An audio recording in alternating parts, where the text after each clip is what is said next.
नमस्कार विद्यार्थियों। आज हम बीए पाठ प्रथम के प्रथम प्रश्न पत्र भारतीय संस्कृति के मूल आधार का अध्ययन करेंगे। विद्यार्थियों, आज हम देखेंगे कि राजपूत चित्रकला कैसी थी। राजस्थानी चित्रकला का अपना स्वतंत्र अस्तित्व रहा है और भारतीय चित्रकला के इतिहास में भी इसका विशिष्ट स्थान है। राजस्थानी चित्रकला अनेक राजपूत शैलियों का सम्मिलित रूप है। इन शैलियों में मारवाड़, मेवाड़, किशनगढ़, जयपुर, अलवर, बीकानेर, कोटा, बूंदी और नाथद्वारा शैली प्रमुख है। आहड़, बैराठ, रंग महल आदि स्थानों पर की गई खुदाई से प्राप्त सामग्री से ये प्रमाणित हो चुका है कि राजस्थान में चित्रकला की वैभवशाली परंपरा विद्यमान थी। 17वीं और 18वीं शताब्दी में चित्रकारों ने अजंता चित्रशैली में स्थानीय मौलिक शैलियों को सम्मिलित करके राजस्थानी चित्रकला में एक नवीन परिवर्तन ला दिया। परंतु दुर्भाग्यवश इस नवीन शैली के अधिकांश नमूने अब नष्ट हो चुके हैं। ऐसा माना जाता है कि मंडोर द्वार के गोवर्धन धारण और वाडोली तथा नागदा गांव की मूर्ति कला में इस नवीन शैली के चित्र दिखाई पड़ते हैं। विद्यार्थियों, 15वीं शताब्दी के उत्तरार्ध में राजस्थानी चित्रकला के इतिहास में एक नया मोड़ आया। यद्यपि गुजरात तथा जैन शैली का प्रभाव तो यथावत बना रहा, किंतु अब अनुपात में बड़ी आंख का चित्रण, जो जैन शैलियों की मुख्य विशेषता थी, को त्याग दिया। अब तात्कालिक वेशभूषा दर्शाई जाने लगी, दैनिक जीवन के चित्र भी बनने लगे। काल खंडालवाला ने कुछ चित्रों को देखकर लोधी शैली का चित्र कहा है, जो 1526 ईस्वी तक कुछ न कुछ अंशों में प्रचलित रहा। राजपूत काल की प्रमुख चित्र शैलियाँ थी मेवाड़ शैली।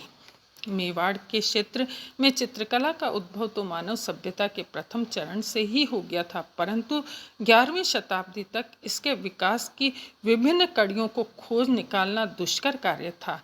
केवल इतना कहा जा सकता है कि इससे पूर्व गुजरात के कई चित्रकारों ने अजंता शैली के आधार पर विभिन्न राजघरानों के आश्रय में अनेक चित्र बनाए, जिनमें से अब प्राय लुप्त हो गए हैं। इस शैली की प्रमुख विशेषताएं हैं गरुड़ जैसी लंबी नाक, कोड़ी सी फटी आँखें जिनमें एक आँख चेहरे की सीमा के बाहर अधर पर लटकी हुई है, घुमावदार लंबी उंगलियां, चटकदार सीमित लाल पीला काला रंग, छाया और प्रकाश का नितांत अभाव आदि आदि। पुरुष आकृतियों में इसका विशाल वक्ष शेर के समान कोटि बनाई गई है और स्त्री आकृतियों में उभरी हुई गोल छातियाँ, तीखी नाक और छोटी ठुड्डी दिखाई गई है।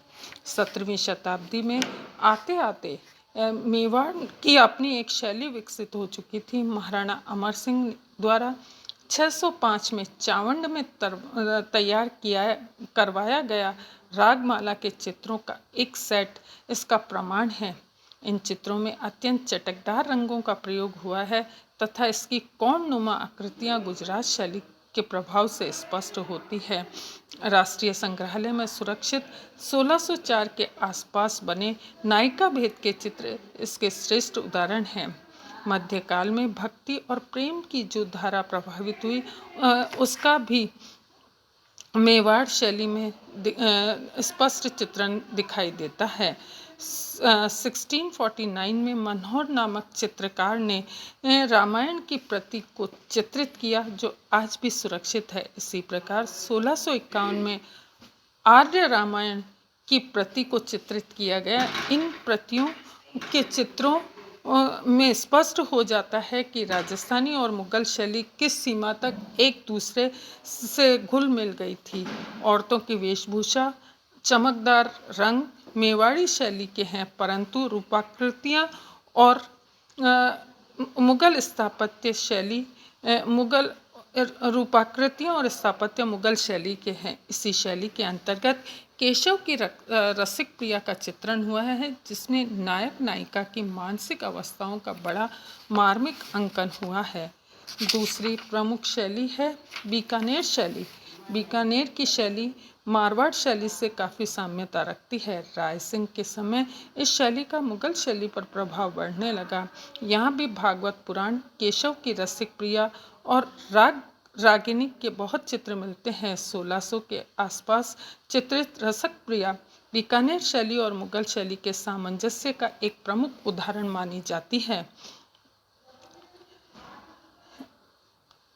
इसमें मकान का स्पष्ट आंकन, अर्धचंद्र, तारों का चित्रण आदि मुगल शैली के अनुरूप है, जबकि गहरे लाल रंग, नीले और हरे रंगों का प्रयोग मेवाड़ी शैली के अनुरूप है। इसी में घास के उगे गुच्छों का चित्रण शैली के आधार पर हुआ है।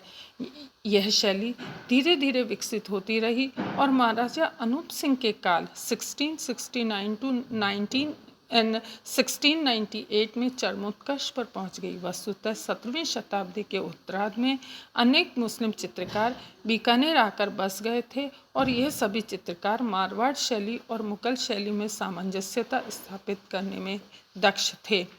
इस काल में बने अनेक चित्र, जिनमें दरबार के चित्र विशेष रूप से उल्लेखनीय हैं, अत्यंत आकर्षक है। इन चित्रों में दरबारी अनुशासन और औपचारिकताएं मुगल शैली के अनुरूप ही प्रदर्शित की गई है, परंतु 18वीं शताब्दी में बने चित्रों में बीकानेर शैली तथा मारवाड़ की शैली का प्रभाव दिखाई पड़ता है। बीकानेर दुर्ग के महलों के भीतरी भाग की दीवारों पर शिकार के दृश्य, हरम की स्त्रियों के जीवन की झांकी और पुराणों आदि का चित्रण इसका श्रेष्ठ उदाहरण है। ब्रिटिश काल में बीकानेर की मौलिक शैली का पतन हुआ। राजश्रय के अभाव में बीकानेर के चित्रकारों को व्यावसायिक चित्रकला से उन्मुख होना पड़ा। इति कल हम किशनगढ़ शैली का अध्ययन करेंगे।